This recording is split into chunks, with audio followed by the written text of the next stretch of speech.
Spoilers. Affirmative. Spoilers. Spoilers. Affirmative. Spoilers.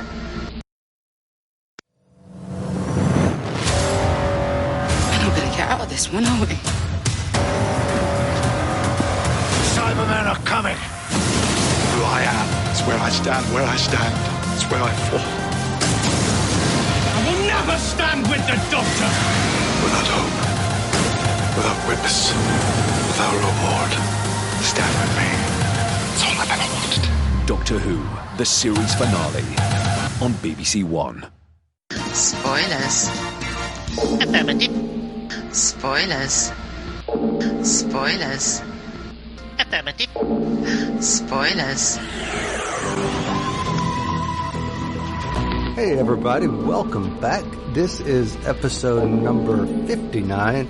This is Discussing Who, and as you just heard, the cloister bells have rung and the spoiler warning is out because we are talking about the Doctor Falls.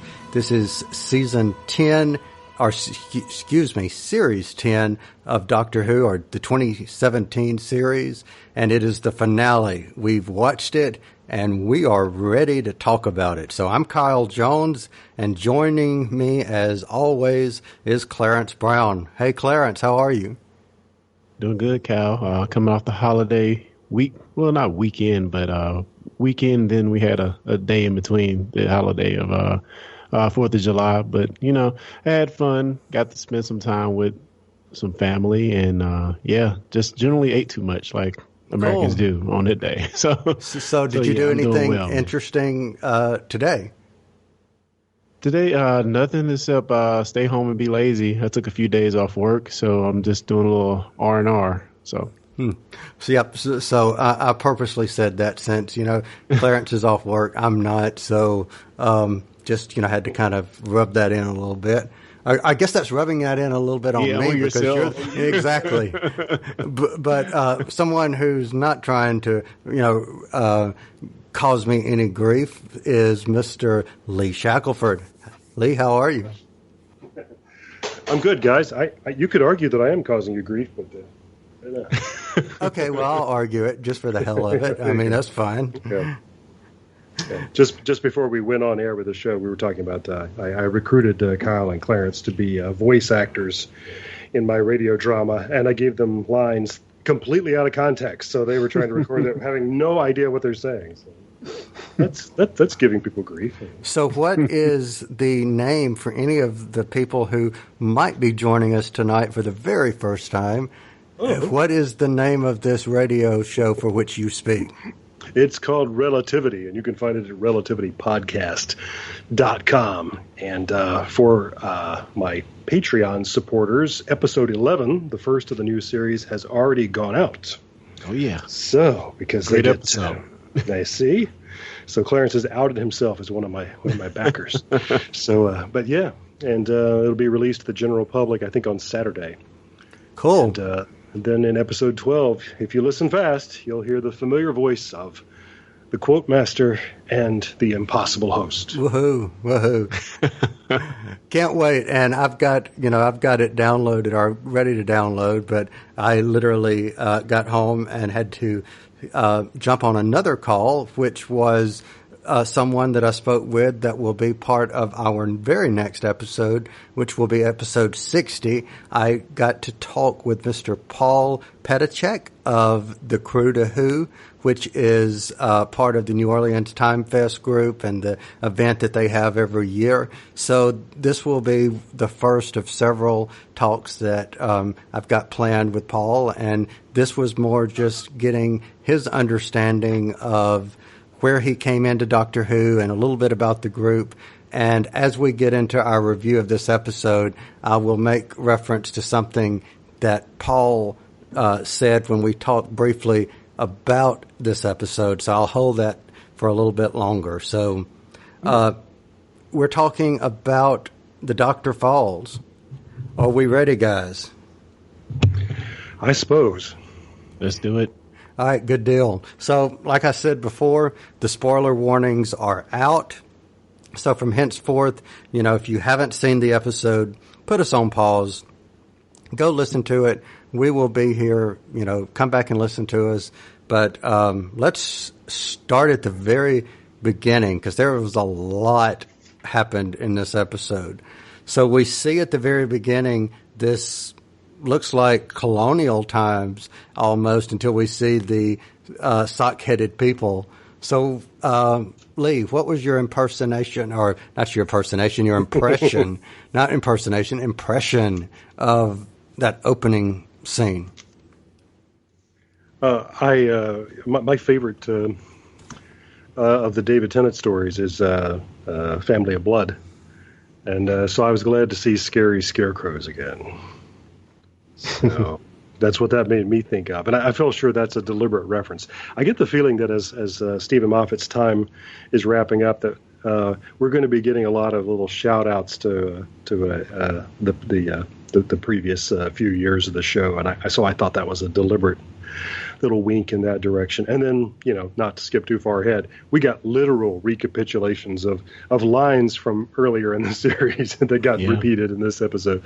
So, but yeah, as a shift in scenery, that was beautiful. That was, we have to be wondering, where are we? Are we still in that spaceship? Possibly. We've seen such things are possible, but you can't tell from looking at this. Clarence, what did you think?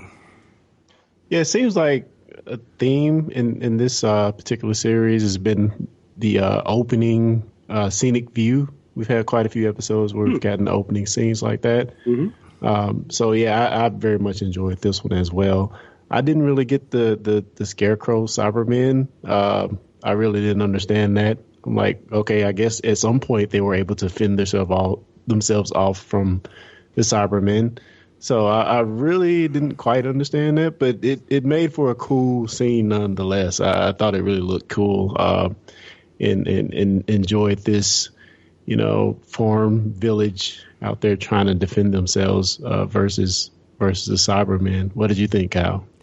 Well, more so than, yes, I was jarred a little bit by the change in scenery. But what caught my attention more than anything in that opening scene was the little girl, Alliot. And the reason she caught my attention was, one could argue just from her appearance that she, and this is where it was kind of, I think, a misdirection a little bit. She could have come off as a younger Bill. Mm-hmm.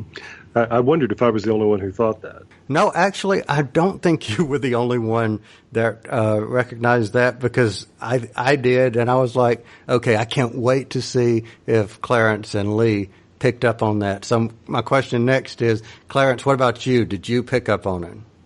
I kind of thought it at first a little bit, but then I was like, nah, it's probably slim to zero chance that's her. Although you would think, young black girl with the frizzy hair, kind of afro kind of thing. So it seemed like it could have been her, but I really just didn't go there in my mind. But one thing I did notice from the opening scene as well is on the last episode, I was asking why they kept panning to the number at the top on the ceiling, which was, I guess, just a floor number, right. I'm guessing. Right. And they did the same thing in this opening scene as well. After they kind of got through with the little intro, they panned the camera up to show you that we were at a higher floor, I guess. Yeah. So what did you guys think of that scene where you see the Cyberman standing there, and then you see the Cyberman holding, the collapsed doctor, and then they do the pan out, and you see him, or the Cyberman, literally holding the doctor. So what was your takeaway from that? I knew we would get an explanation on why that was happening. I also think it was a really cool picture to see, this menace, the Cyberman, holding a fallen doctor. So, that's the name of the episode, the Doctor Falls. So it made a lot of sense, and it was a really beautiful shot to me as well.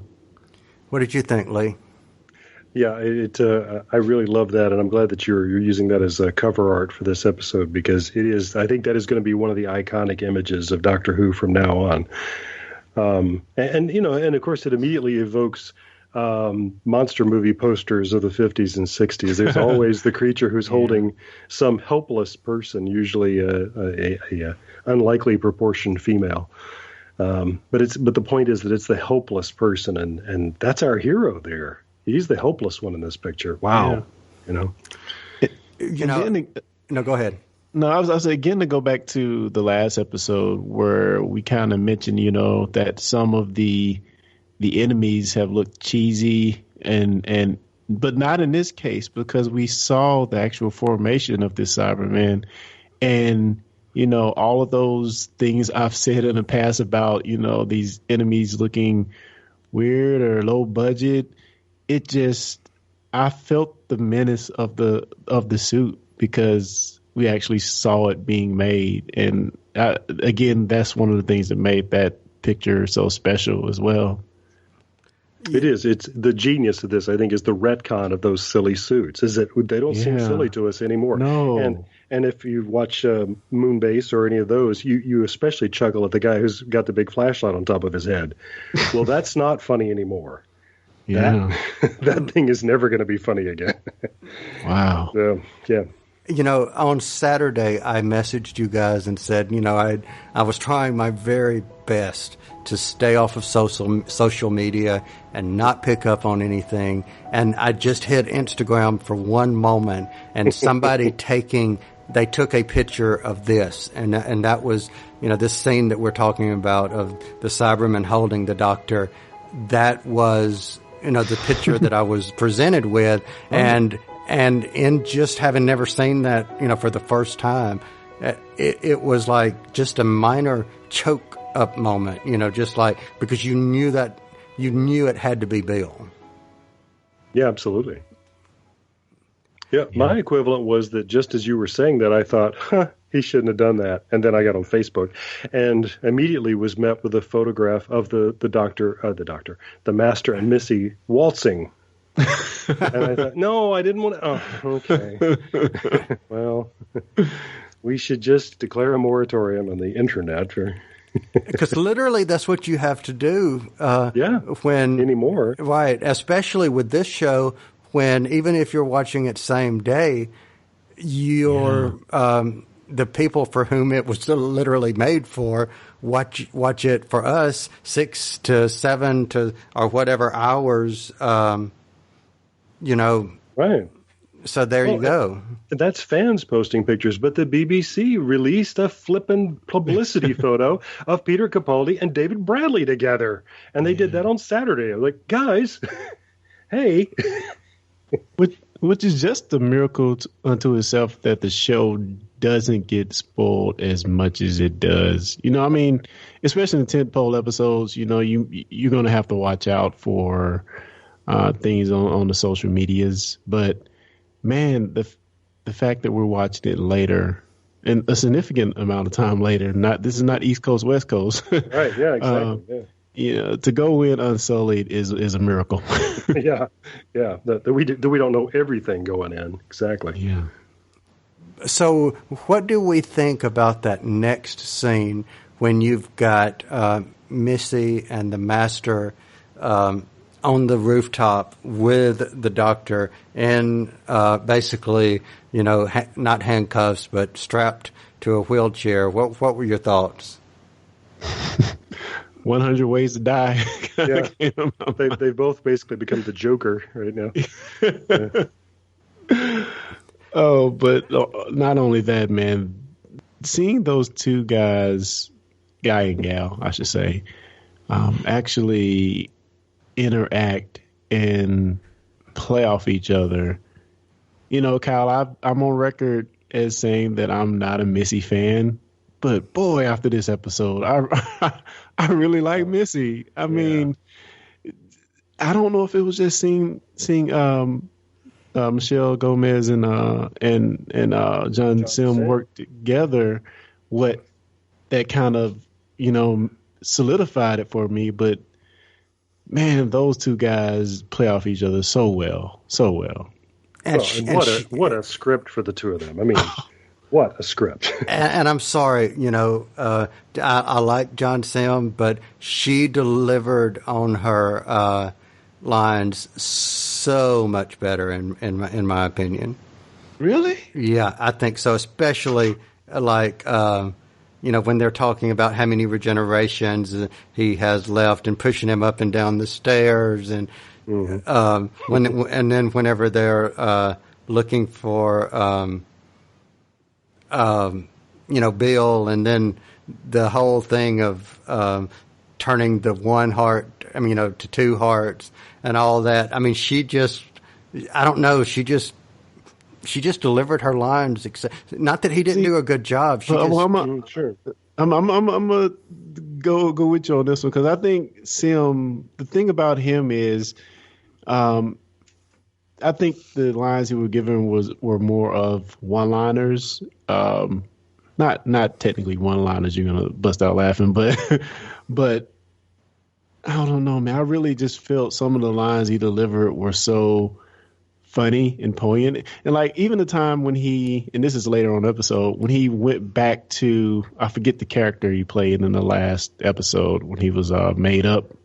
Mr. Razor. Razor, yeah. He like falls into the Razor voice, and I'm just like, my jaw just dropped. Like, oh, that's great. That was a lot of fun. So what did you think, Lee, of this of Sim's master? Because I'm going to piggyback off of something Clarence just said.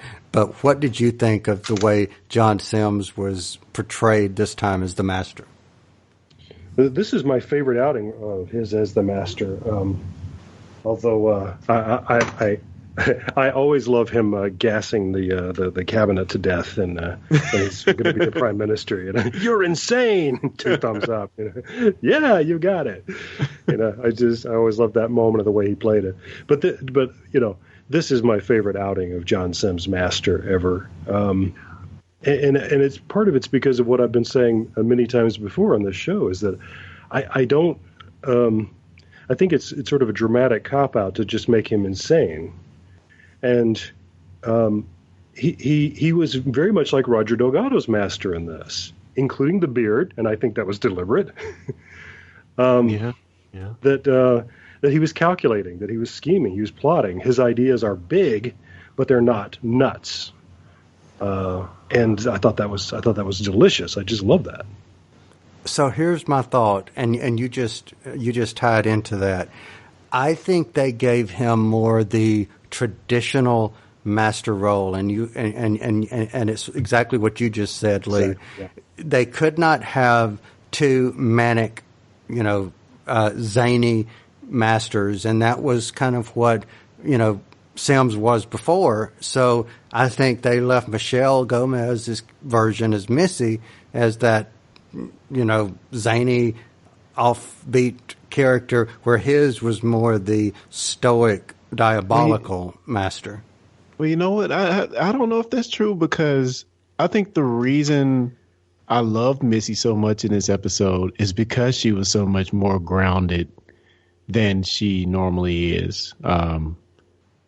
She was, I don't know, she wasn't as Mary Poppins like as she has been in times past. And I don't know, I just liked seeing her grounded and more focused a lot more than I've liked her in the past. And I mean, again, like I said, I really, this episode solidified my interest in her, because, by the end of this episode, I'm like, man, I really love that character. I would have loved more of her in the series versus what we got. Wow. And it's interesting that you're doing this on her last scheduled appearance. I'm not saying she won't ever be back, because who would have thought John Sims would come back? So that's right. Here's the thing with Missy, and I don't mind us talking totally Master Missy if we want to at this point. But here's the thing with Missy's master that I loved so much about this episode. Okay, so at the point where he says to the master, Missy, he says, knock yourself out. And she literally knocks herself out. And when that happens, like that, you're not knowing, is she with the Doctor? Is she not? Because she even says, I'm of two minds right now. So you don't, you've got that dual, is she going to be good? Is she going to be bad? Is she going to betray? Yes, she betrayed. What's going to happen? And I think that was part of the dynamic that made it so interesting. At least it did for me. Well, I mean, that was definitely the struggle for her of this episode. Even to the point where that thing happens later on between both of the masters. I didn't fully understand it, and I thought it was out of left field. I really think she didn't have any reason to do what she did. I don't fully understand it. Maybe you guys can explain it to me once we get to, that point. Well, you know what? Let's just completely, get the Master Missy out of the way.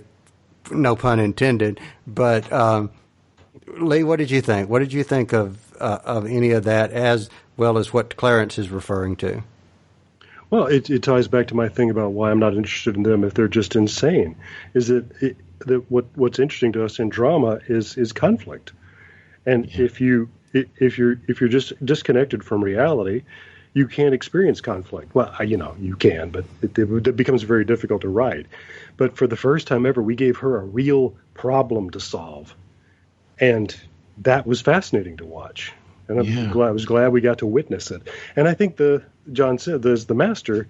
He's got a real problem to solve too, and it's her. And he doesn't know that we keep wondering if she's going to go one way or the other, and we can sense that he's got the same problem. Is she going to go one way or the other? Yeah. And did I say he was going to kill her? Yes, I did. Yes, you did. And I was like, no, that couldn't happen. And so did we. I just don't get the why of that, though. I don't get the why. Well, in the previous episode, he said, "I'm very concerned about my future." Right. And the idea that in his next life he's going to be somebody who is on the Doctor's side, who's going to finally, after all that he's tried to do, the Master fails in his next regeneration because he's going to end up like the Doctor. Yeah, better than death. Better to end it here. So this story gives us the Doctor and the Master both in the end wanting to end it. No more regenerations, nothing. I did not get that, but you're right. Yeah. So better to commit suicide than to be like the Doctor. Right. Yeah, from his point of view, yeah. Well, and I see that. So that is a literal murder-suicide. But you got to think that even goes into what Bill says when her and the Doctor are walking along that path next to the forest. She says, I would rather die than go on living like this, in so many words. That's right.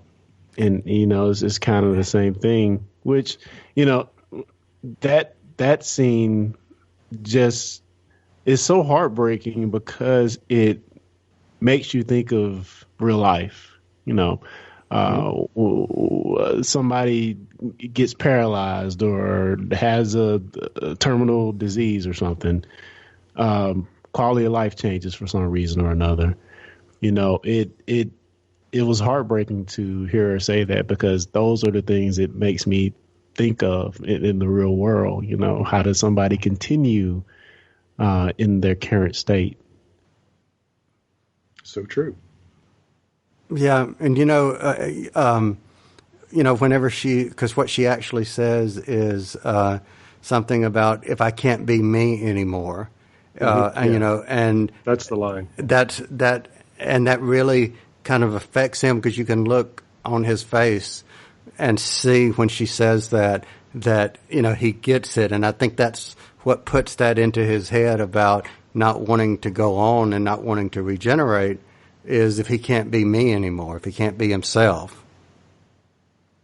So is there anything before we go on to talk about, what else was going on in the episode that we want to say about Missy and the Master? I thought it was awesome in that the second scene where the Doctor reprograms the Cybermen and all of a sudden the problem of the Cybermen attacking humans is flipped on them. I thought that was a really cool moment to see them scramble a bit, not knowing what was going to happen, and getting back the same fear they were just instilling on every other human in the complex or the floor. I thought that was really, really cool. And again, something that kind of reminded me of real life when, we're quick to judge a certain group of people if they're in a situation, but what happens when you get put in that same situation, you know? Yep. Yeah. It's all different then. Well, here's the thing that, of course, the doctor had that speech where he's, talking about why he does what he, what's his purpose for doing what he does. And he's, asking them to stand with him. And, Missy says basically, thanks for trying. You can't win. I know, and? Come on, lady version. I honestly don't know what you see in him. Likewise. No! No! When I say no, you turn back around. Hey! I'm gonna be dead in a few hours, so before I go, let's have this out, you and me, once and for all.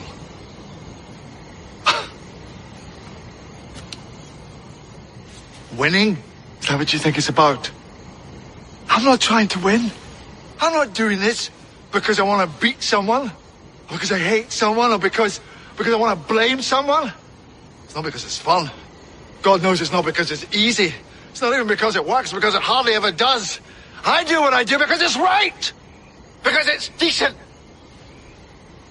And above all, it's kind.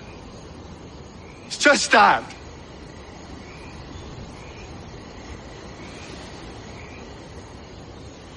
Just kind. If I run away today, good people will die.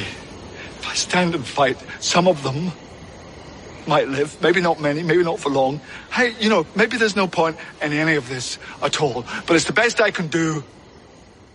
So I'm going to do it. And I will stand here doing it till it kills me. You're going to die too. Someday. What would that be if you thought about it? What would you die for? Who I am. It's where I stand.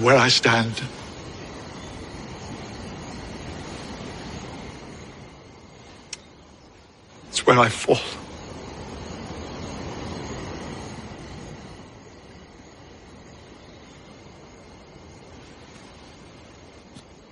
Stand with me.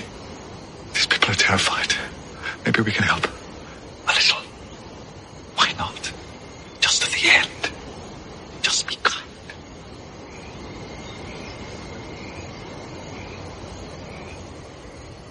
See this face?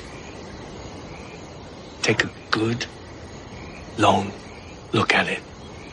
This is the face that didn't listen to a word you just said.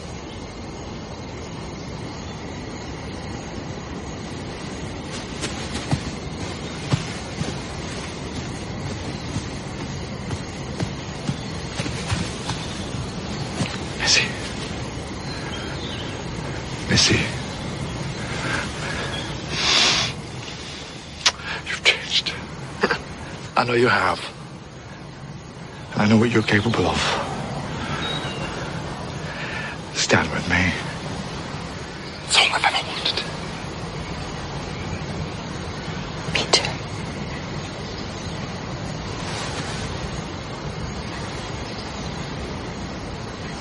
And now. Sorry.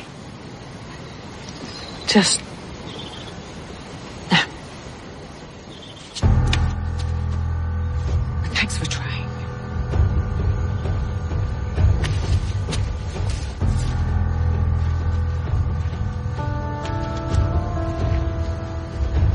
Mm-hmm. And then you go on to the end after she's stabbed herself. And then, the master says, I will never stand with the doctor. And then she says something like, oh, yes, my dear, you will. And that's whenever he shoots her. And the idea that she was on her way back to the doctor and to be able to let him, the things that he had done, trying to redeem her. Yeah. And then I know there will be another master at some point, and they will reveal that she regenerated. He didn't actually kill her, blah, blah. But the idea in this particular story that she was on her way back in this incarnation to side with the doctor and then gets shot in the back by herself. So that's tragic. That was the sad part. Where no matter if she's like they're laughing as she's dying and he's laughing and so forth. The tragedy of the doctor not knowing that he had gotten through to her. That was sad. Yeah, I didn't think about that. Wow. And it's still a moral victory for the doctor, if you ask me. He still won because she was on her way back. She was. Okay. Yeah. So we're going to get deep here. Yeah. Is the winning for the winning, or is the winning knowing that you won? Well, the part of this episode that I teared up at was not any of these multiple deaths. No, it wasn't. No. But the doctor's speech about why he does what he does. You do it because it's right. Yeah. True. So yeah, just go ahead. Let me just another honorable mention, Master Missy moment is when I guess Missy is talking about what is the time compensator? I forgot what it's called. The gadget that the tortoise is missing. Yeah. Whatever. And, yes. Then John Sims says, by the way, is it wrong that I Yes, Yeah. And she was like, yes. Yeah, so the doctor the master having the hots for herself. So thought that was extremely funny. I like that a lot, too. Yeah, that was funny, too. And especially since, their time streams out of sync and whatever, and he's actually the he's actually the crazy woman that told him to always keep the extra dematerializer. That was funny. That was so cool. Yeah, I agree. And I like the way they explained not being able to remember was right out of the Day of the Doctor when they were talking about their own timelines being out of sync. So that was cool. Yes. So I want to purposely, as you can probably figure out, I'm saving something for last, but I want to talk about, if you guys don't mind, Nardole next. Are we good for that? Yeah. Yeah. So what do we think about Nardole's character arc kind of coming to a, looks like, close here? Yeah. Thoughts? Well, he kind of, I've said it several times, he's Mama Nardole, but he's definitely transformed from Mama Nardole into General Nardole by the end of this episode. He's definitely a badass by the end of this, and people give Clara a lot of flack for being as powerful or as clever or brilliant as a doctor. Nardole is pretty much the doctor. Nardole's a bad man. He's a bad man, and I am just extremely happy about his arc this series. Just unexpected joy, another unexpected joy of this season. And I've really enjoyed him. And those last words that he kind of gave to Bill and the doctor were really heartbreaking. I have them written here somewhere. Bill says, I think you'll find the right words later. And then he goes into the hall to walk off and turns around and says, you're wrong, quite wrong. I will never be able to find the words. It's like, that's just perfect. That's perfect. It's perfect. And so very true. That really is, that's how it is. Yeah. So what did you think of, your take on Nardole? Lee? I thought that was a very satisfying ending for him. I didn't know what was going to happen, and he has been elevated from comic relief to being somebody that we took very, very seriously. Yeah, and I kind of, you've got me thinking about Babylon 5 a lot these days. the death of these two masters reminded me, spoilerific for people who haven't seen all of Babylon 5, but there's two principal characters who basically die in the process of killing each other. Yes, and Veer is somebody who was essentially comic relief. And by the end of that series, we took him very, very seriously. Correct. And he reminded me a lot of Veer in that way. My wife and I are big fans. We watch everything that has Matt Lucas in it, including his weird Pompadour. Yes, Pompadour, which we love. Pompadour. But and we just have the feeling there's nothing he can't do. That kind of broad lunatic pantomime comedy, and my God, some of these moments where her name was River Song. He's got the dramatic chops as well. He's extraordinary. He's an extraordinary person. But I really like the idea of leaving him in charge of all these people, because who better? Who better? Yeah. I just wanted him to meet someone so that he could, go up and say, and the person say their name, and somebody could say, well, who was that? And he could say, Bubbles, darling, Bubbles, Bubbles, Bubbles. or even better, and then this is going to be my only other joke for tonight. When they say, and then when they say something like, well, what were they eating? And he could say, dust, they're eating dust. Clarence, you've got to go back and watch Little Britain so you'll get that. I have no idea what you're talking about. Dust. Cake. Oh, I love with cake. Me and Pompadour. Yeah. Although for people who haven't seen Pompadour, I will warn you that he ends up very nearly nude a couple of times, and once you've seen that, you can't unsee it. Just a warning there. Well, now Bubbles was nude. Well, that's true, yeah. But that wasn't him per se. Yeah, kind of a lot of help there. But yeah, literally. But yeah, you're right. And what an exit for him! What an exit! Right, to be able to be someone that we're sitting here talking about as such a, in a dramatic, emotional scene, and then I can immediately switch over and talk about Bubbles, which was hilarious. But it was, but that says that he's got such a range to be able to do that. Yeah, and I knew that this would probably be his last appearance. And I'm glad that one of the things that I anticipated would probably happen, I figured the Master or Missy would, deactivate him, kill him, or whatever, that he would meet a tragic end. I'm glad to see that didn't happen.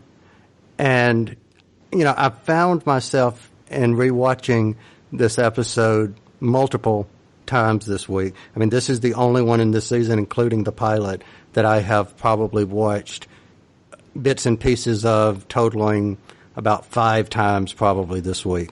And, watching him and Bill together, I'm going to push them together and say they remind me of Donna Noble in a way. And here's what I mean by that. When I saw Donna, if you guys will recall, in the Runaway Bride, I thought she was comic relief and really wasn't excited that she was coming back. So I saw Nardole in that the Husbands of River Song. Even though I liked him in Husbands of River Song, he was comic relief. And I think a lot of people, when they found out he was coming back, did the same thing they did when they said Catherine Tate was coming back, that she was, like a one-off, and not a real companion. She became a real companion. He became a real companion. Yeah. Now, the other thing where I'm going to add Bill to the equation, really and truly, Donna had one series. I know she, was on for the specials and so forth, but she really just had one season or series, just like Bill did. But out of the original set of RTD companions, if I had to go back and choose which one that I liked the best, I think I would be drawn to say that Donna was the one that I liked the best. And out of the companions that Moffat created, minus River Song, I think Bill had the most impact in a way. Or just, and I don't mean necessarily on the story. I think something about Bill connected with the audience in a way that no matter how popular and maybe it's just me personally, but there was just something about Bill's story arc that was just good. What do you guys think? It seemed to me that everybody loves Bill, and we all loved her, from the pilot onward. There was, I think a lot of us went in with misgivings, as we always do, new doctor or new companion or whatever. But by the end of the pilot, yeah, we were on board. And that's remarkable, really. All right, Clarence, what do you think? I mean, I agree with what Lee said. I mean, from the beginning, she's just been that breath of life to the series that has kind of got everyone reinvigorated, asking the right questions, being that quirky, weird companion that we all can somehow connect to, and then just being the most different from the other companions, I would think. One of the things we got when we first heard of who she would be, and a little bit about her character, her sexuality, and at first I was like, why are they making a big deal out of this? Just give it to us, and we'll see how we like it. But it really does play an important role in her arc, and we even see it from it bookends itself with the pilot up until this episode of how her sexuality plays into different aspects of her character, not the only thing. And, even that point where her and the doctor are on that last little run to defeat the Cybermen, and they kind of have last words, and she says, I like girls and young people, or something to that effect. Yeah. Just kind of stating at the end, I haven't changed, it's still the same Bill. And, I just really have enjoyed her character, and sad to see her go, but she did have a very concise, beautiful one series arc. So I want to go back and go back to the scene when we know that they are still on the ship, and we see the Master and Missy join them, and then the next thing you see is Bill in the barn. But what you see as the viewer initially was Bill in the barn. So what did you guys think of that?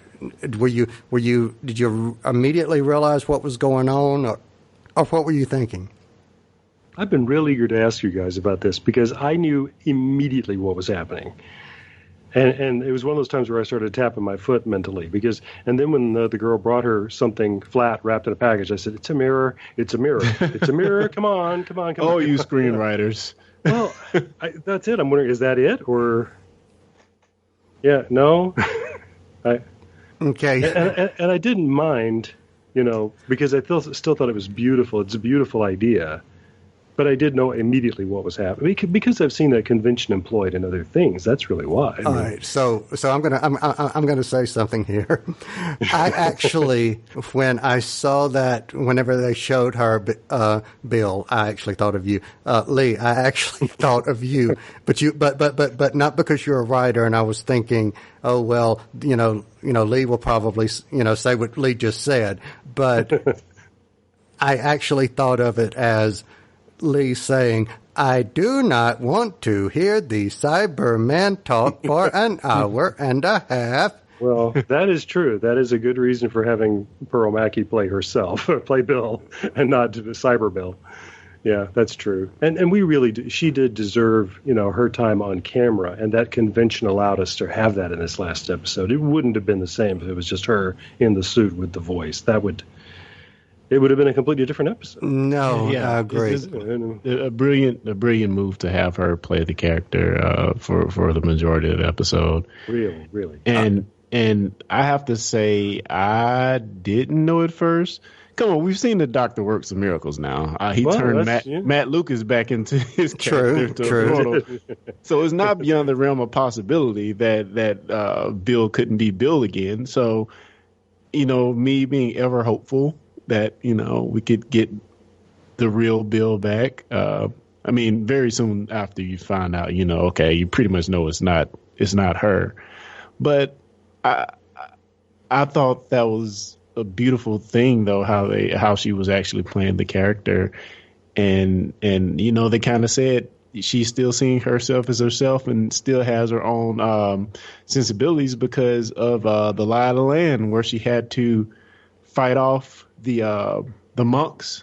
Mm-hmm. It made her stronger. It was kind of a throwaway line, but apparently the Doctor said that's what made her so mentally strong, to be able to see herself even as she was completely turned into a Cyberman. So I thought that was really cool, and I don't, like you said, the episode definitely would not have been the same if she hadn't stayed in that role.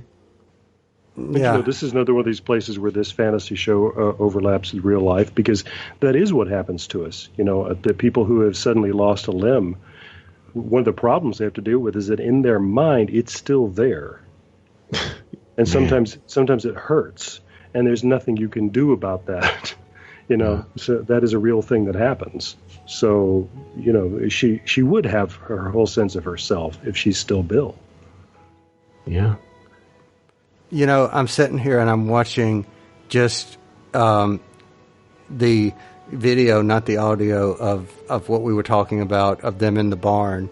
And it just goes back to saying she is an amazing, brilliant actress, isn't she?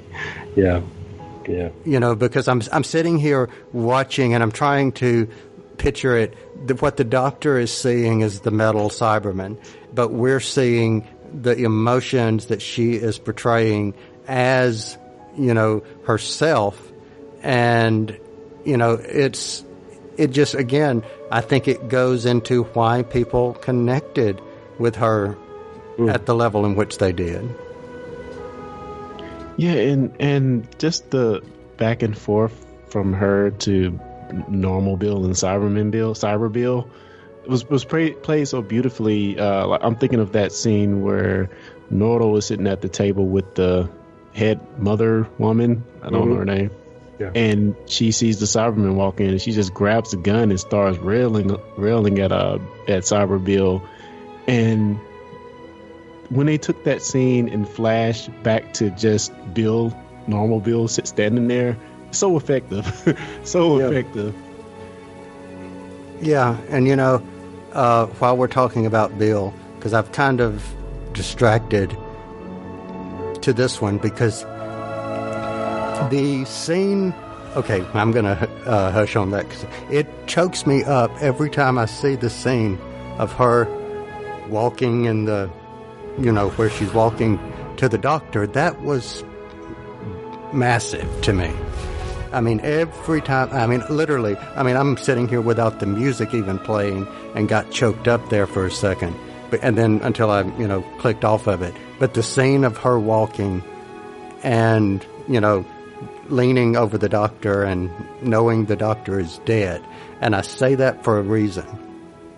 Remember when they were talking about in Knock Knock the Doctor regenerating, and he never told her about regeneration.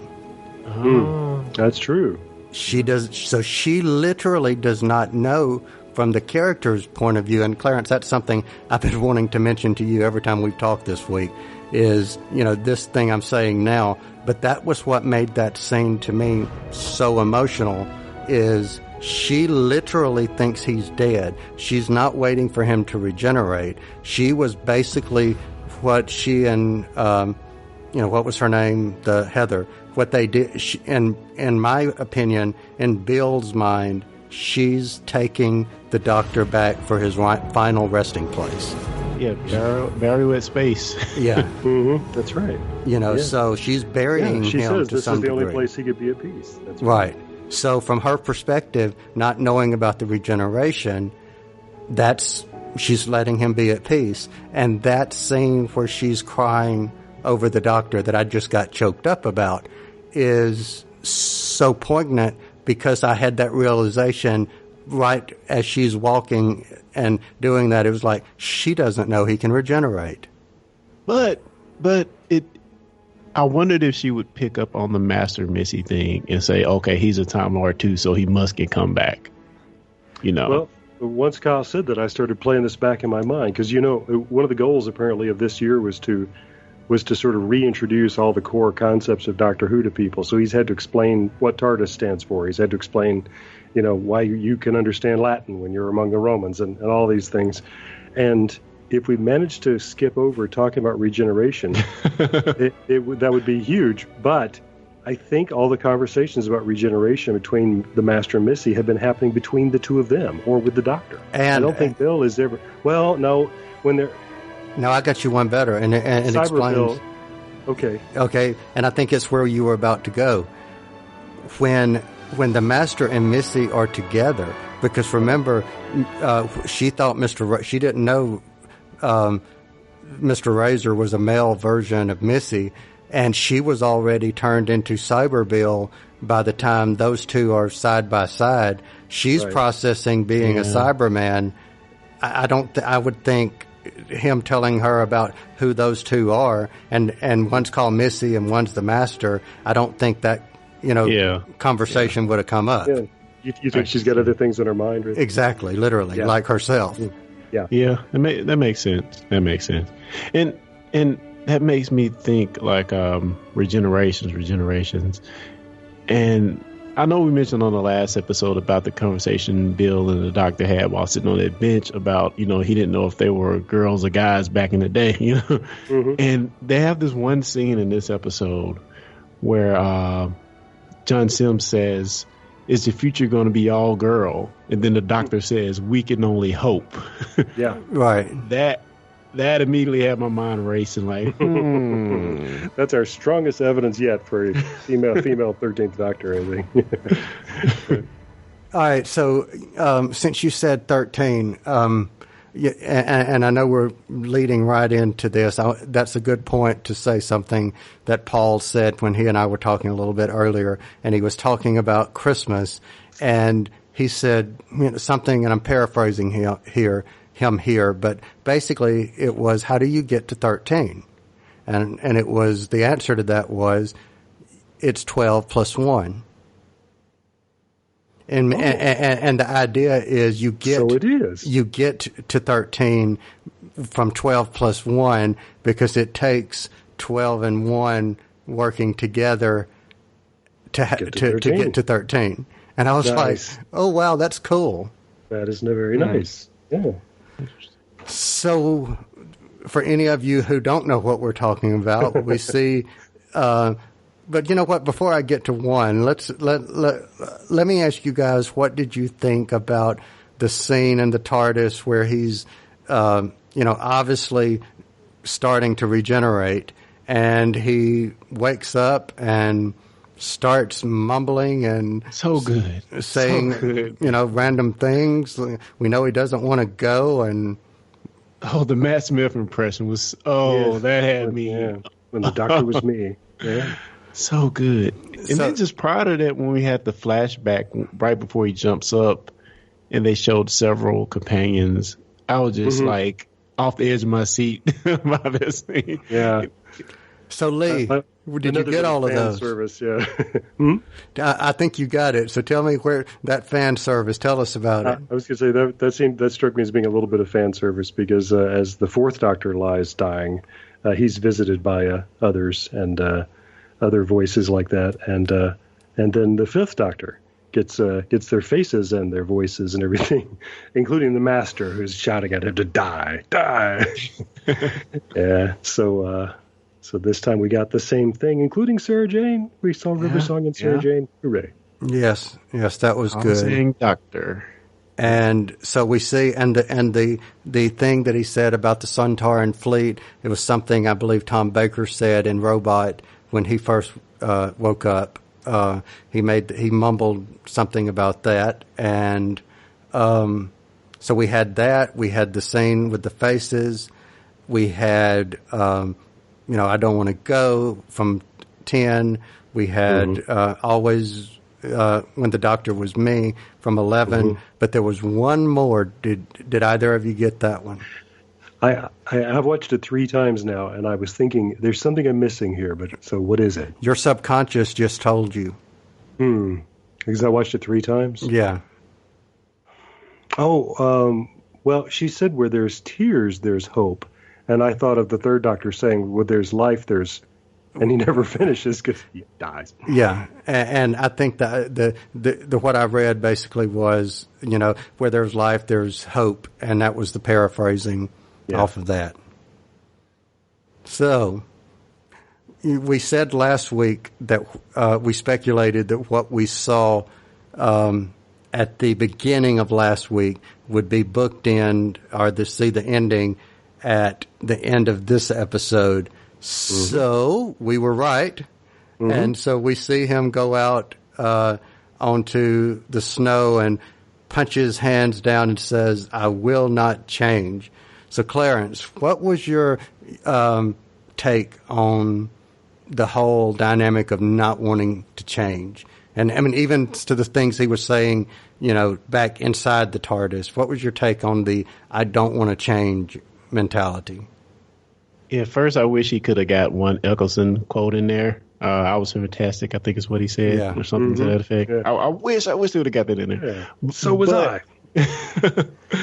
But just the it reminds me a lot of Tenet, because it seems like I remember Tenet's goodbye being long-winded. I don't know if I remember correctly there, but he's definitely stretching this one out, and we've been tricked before. Yeah, that's true. He's tricked us multiple times in this series with regenerations, and I don't blame him. but of course, it just lends itself to a very exciting Christmas episode. Ultimately, what about you guys? So Lee, what did you think of the holding back the regeneration? Well, because he says, "I don't want to change," I understood that to mean he wants to stay the same, but he's dying. Yeah. And so it took me a while to sort of get, no, he means this is it. Like Bill and the Master and Missy, what I want now is to die. But he's not going to say that because he's the hero on a children's TV. Wow. But am I right? Yeah, not changing is not an option for him. I think so. It seems like in times past we've heard this spill of him, living on through generations, and he's having to see his companions, get old and move on.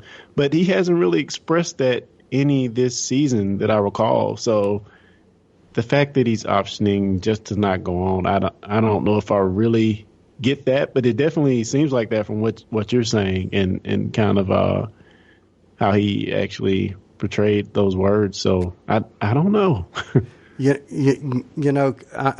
I'm looking now at the TARDIS powering down exactly where he had stopped the regeneration and stopped the energy, and he's asking, where have you taken me? And if you're trying to make a point, I'm not listening. Yeah. I don't want to change again, never again. And then you hear the TARDIS, kind of grumbling, I can't keep on being somebody else. And then he says, whatever it is, I'm staying. And then that's whenever he goes outside. So, I think it's open to interpretation. Lee, I could definitely consider what you said as, whatever it is. And if whatever it is means I'm dying, then I'm staying. Or that he just wants to keep being that version. Yeah, I could go with both ways. Yeah.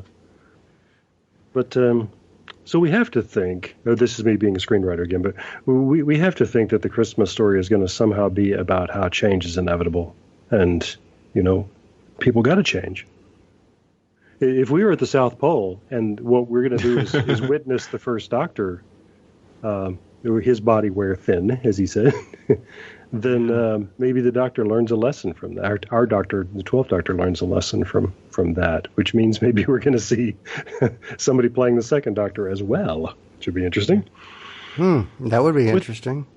Which is funny because Matt Smith's Doctor, in his last speech, he kind of, I think part of his final monologue is that no change is good. Just kind of like what he says. So, here we are, 3 years later? No, 3 seasons later. Matt Smith said, "We all change. When you think about it, we're all different people all through our lives, and that's good. That's okay. You've got to keep moving so long as you remember all the people that you used to be. I will not forget one line of this, not one day, I swear. I will always remember when the Doctor was me." And then that's when he changes.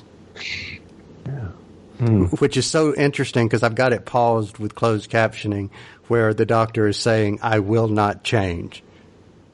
Yeah. And we all change. So it's totally, whereas that version, the Matt Smith version, was totally embracing the change, and this one is totally rejecting. Mm-hmm.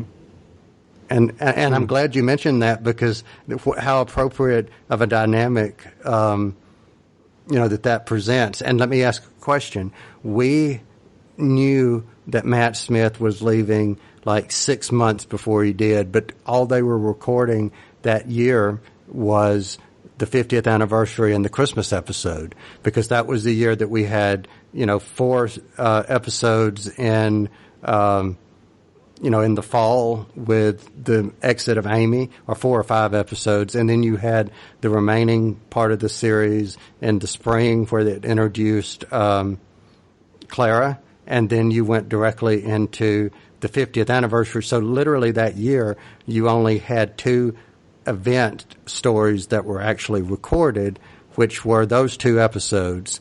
So my point being, when Matt Smith left, you didn't have a complete series to build up the exit, where you have the complete series now, as you also had a complete series with Tennant when he left, so that you could build up. So does that make a difference in some way? What do you think, Lee? You're the writer. It's I don't know, not emotionally. I don't think. I was just lost thinking about the fact that the way this story was told, the Doctor doesn't know what happened to Bill. No, he doesn't. Yeah, and that's really poignant too. That we saw something good happen to her, and he doesn't know. Oh, but I think we'll see one. I think we'll see Bill one more time. Yeah. Well, it seems like he just assumes it's all over for the both of them. When they kind of have those final words. Yeah, right. Yeah, absolutely. So maybe he doesn't expect it to be anymore. No. And she did. If you notice, before she and Heather left, she left him something. Did you notice? A power tear. Yeah, she left. She left him her tears. Well, that's true. So does this mean she could always come back to the Doctor when she needs them? Right. She's already been transliterated into pilot stuff. And maybe since she's a pilot, she could help his memory a little bit. Interesting. Yeah. It wouldn't be impossible, I don't think. So maybe she could help his memory. Should we talk about the Moffat thing about having characters die, only not really? Yeah, true. Can we say Rory? And River. And Clara. And Clara. And Bill. Yeah. And the Doctor. Oh, right. Because think about it, the Doctor died several times during the 6th series alone. Whether he was a robot or whether River gave him regenerations or what. Right, yeah. He died. On and on, yeah. We Has he? Saw his Viking funeral, yeah. Yeah. Has he killed off any main characters? Well, River and Clara, but there's always a spin. There's always a but wait. Yeah. And then Bill, and Yeah, I guess the Doctor assumes that Bill was destroyed when he blew up the fifth floor of the spaceship. I mean, right. Because the whole point was to kill everything and everybody. So yeah. True. Oh, Okay. plus absolutely awesome scene where he's jumping around with the Sonic and, having this computer program reel out these explosions. I thought that was fantastic. That was fun, yeah. And calling out the name of every place where the Cybermen have killed people. Yeah. So what do we think of that scene where, he's, after he says, "I will not change," you hear the voice, "I will not change." I mean, we knew at that point who that was, right? Yeah, and I was annoyed that I'd had that spoiled for me. I kind of wanted that to be a surprise. But, love that. So, and I was going to ask this before. Bill is now a spirit being, whatever the technological whim. She's the co-pilot. She's the co-pilot, and her partner is Heather. And so that was there in the first episode. They're Bill and Heather. Do you know why they're Bill and Heather? Because no, I'm not going to say it because any guesses, Mr. Brown? No idea. Okay. That was the name, William Hartnell and his wife, Heather, correct? Those are the Hartnells, right. So that little Valentine to the first Doctor has been there from the beginning of the series. So Bill ends up with Heather, and then in comes the first Doctor. So there you go. And you know what? They even were talking. I was fixing to say how poetic. And in Bill's first scene with him, she's talking about poetry and physics. So that's kind of funny. I will give Moffat this. That's one of his things that when you finally do get to the reveal, all this stuff makes sense. Usually, yeah. Usually, yeah. I'm willing to buy it for within the 45 minutes. Yeah. Let me ask you guys this before we kind of wrap and give the final thoughts. Who was the? And I've already mentioned this to Clarence. I'm going to point this to Lee. In that scene with the "I will not change," and then "I will not change" for the other, when the old Doctor approached, or the first Doctor approached the older Doctor per se, right. was they are in fact the same age, right? Exactly. William Hartnell. Yeah. So, who was the? How did you interpret what the first Doctor was saying to the 12th?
I just had question marks over my head, like in a comic book. I didn't know. I don't know why he was saying what he said about change. So I'll be very eager to see how this ties into the Christmas special. Okay. So Clarence, I know I told you what I kind of thought about, but what was your initial take on their communication? Yeah, I don't know if the words meant a whole lot to me, to be honest. But that being said, I mentioned this last week when we were talking about the Cyberman clip that you showed me. This gets me more interested in seeing more classic Who. And, I saw the movie. What was the movie about William Hartnell's life?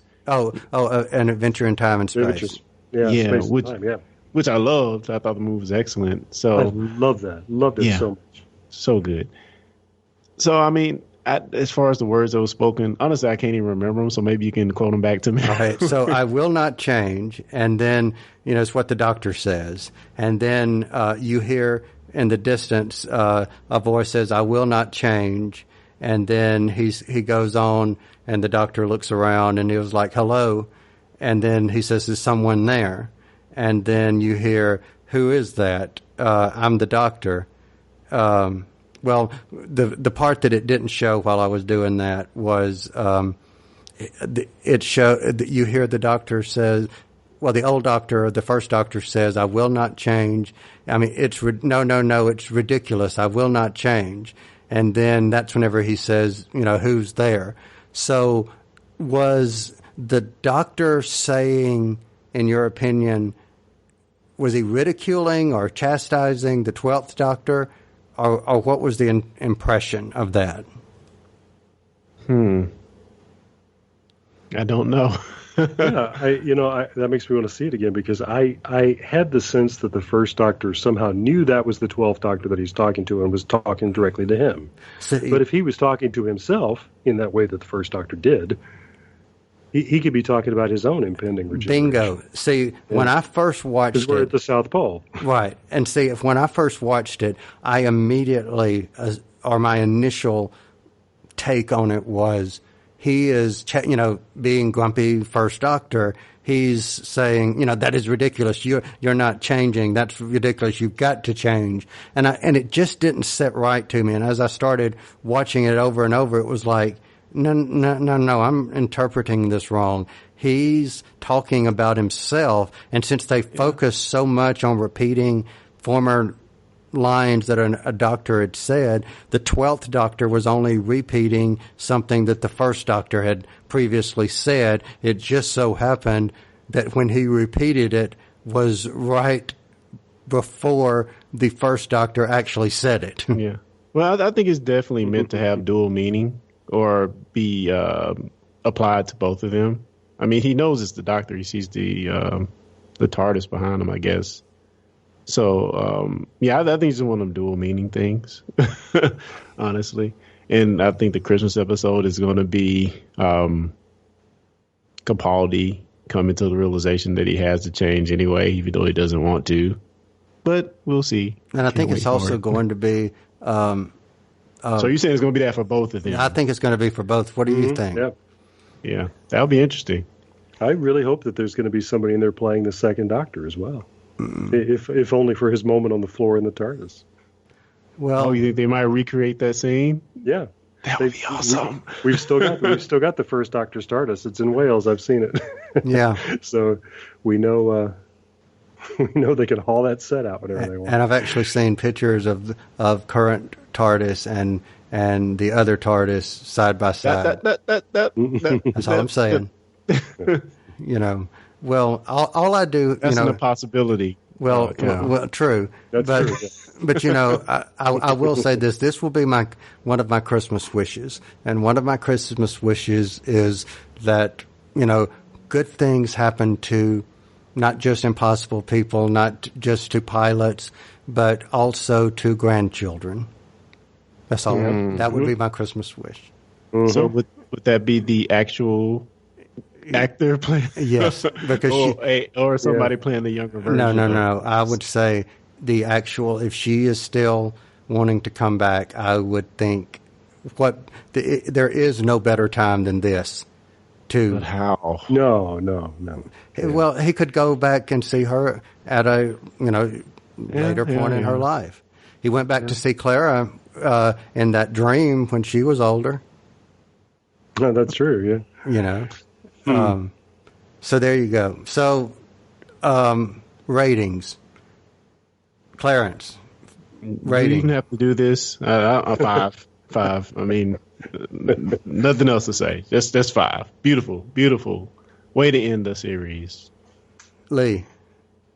I'm also going to say 5, and I'll add that I read an article online. I've now forgotten what paper somebody had written this for, but they thought this episode was just miserable. They thought it failed in every conceivable way.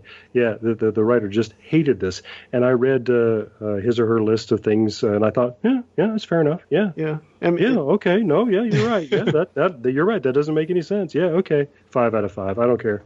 Yeah, and just the one caveat to what you said, this guy giving it bad reviews. The whole Fire Floors thing was dumb, but it worked for the episode. Yeah. I just looked past it. Right. No, really. Yeah. That remains a problem for everything in this two-parter. If the people on floor 5 are being attacked by the same people in the lab coats with the socks over their heads, those are the people who came for Bill. Yeah. How much time has passed for them downstairs? Yeah. No. Yeah. Don't think about it too much. Just, yeah. Yes. So here's going to be my rating or my number or whatever. We have done at this point 59 episodes. This will be number 59. We have reviewed the Husbands of River song, and we all know how much I love River, which technically kind of held the pre-death episode of River. So, said that we've recorded a lot, we've talked about a lot. I do not remember myself getting choked up as we are talking about an episode. I cannot give this a number. This was off the charts for me because I think they did an outstanding job with Pearl Mackie as an actress and a character. And so for her alone, I cannot give this a rating because my rating is like Google. It's off the chart. So kudos, cheers, and whatever to it. Yeah, I absolutely thought it was, to give you that Ninth Doctor quote, I thought it was fantastic. Yeah. So guys, anything else that we want to say about this particular episode? Loved it. I think our universal support of the episode is known by now. So, Lee, if you want to remind people again how to get in touch with you. Write to me through the comments form. Nobody ever does, but there's a contact form on relativitypodcast.com. But especially, I'd like for you to listen to the show. Episode 11, coming soon to ordinary plebes who are not Patreon supporters. I shouldn't call my thousands of listeners please. There you go. All right, so Clarence, how else can others get in touch with you? Yeah, go to techpedition.com. That's TCHPEDITION.com. Check out my podcast over there. Latest episode, the title of it is Black Samurai. And it's pretty much just a news episode only, but we cover some good topics. And yeah, you can find out more about that on that website. All right, good deal. And Kyle, what about you, man? All right, well, you can also find Lee and I on Doctor Who Podshock, as well as if you want to leave us some feedback. We will have a complete Series 10 review episode coming up soon. And if you want to leave us your thoughts on any of these episodes or the season or Series 10 of Doctor Who as a whole, you can record a voice clip on your smartphone and email it to discussingwho@gmail.com. You can also leave us a voicemail at 805-850. Thank you. D-Who. There you go. See, that's why you always need to do the telephone number. So there, and we're also on, Facebook and Twitter and all those good things. So check us out and check these other shows out. We'd definitely appreciate it. So with that, we will be back soon with another episode talking with Paul from Crew to Who. So we are very glad, that you enjoy, We are very glad that you enjoyed the episode, or at least we hope you enjoyed the episode, but we're glad regardless that you joined us. So with that, we will see you next time. Discussing Who is brought to you by Audible. You've probably heard of Audible, but just in case, they are the world's leading provider of audiobooks. They have more than 180,000 titles. Let me say that again. 180,000 titles to choose from. Imagine a genre, they've got an audiobook. And these files play on smartphones, Kindles, tablets, in fact, over 500 different devices. Now, for fans of Discussing Who, Audible is offering a free download when you start a new Audible subscription. And you can choose anything at all from that vast library. But we know you want to get one of their absolutely fantastic Doctor Who titles, which include New Adventures of the Doctor, but also Torchwood and River Song, and they're performed for you by actors you know and love. Wonderful voices: Tom Baker, Alex Kingston, David Tennant. The list goes on and on. So try it out for 30 days. And if at the end of the month you decide Audible is not for you, you still get to keep that Doctor Who book you downloaded. So look at it this way: free Doctor Who book. So here's how you get started. Point your favorite web browser to audibletrial.com/discussingwho. That's audibletrial, all one word, audibletrial.com/discussingwho, also one word. And that's how you get your free book. What could be better than that? You've been listening to the Discussing Who podcast. Discussing Who is made by fans for fans. No copyright infringement is intended. Show us you're fans of the show by liking us on Facebook, following us on Twitter. You can find us on the web at www.discussingwho.com. Want more Discussing Who? Find us on iTunes, Google Play Music, Player FM, the Doctor Who Podshock Alliance, and more. Send us your feedback to discussingwho@gmail.com, or if you'd like, simply record a voice message and send that to us via your smartphone, tablet, or computer. We want to hear from you.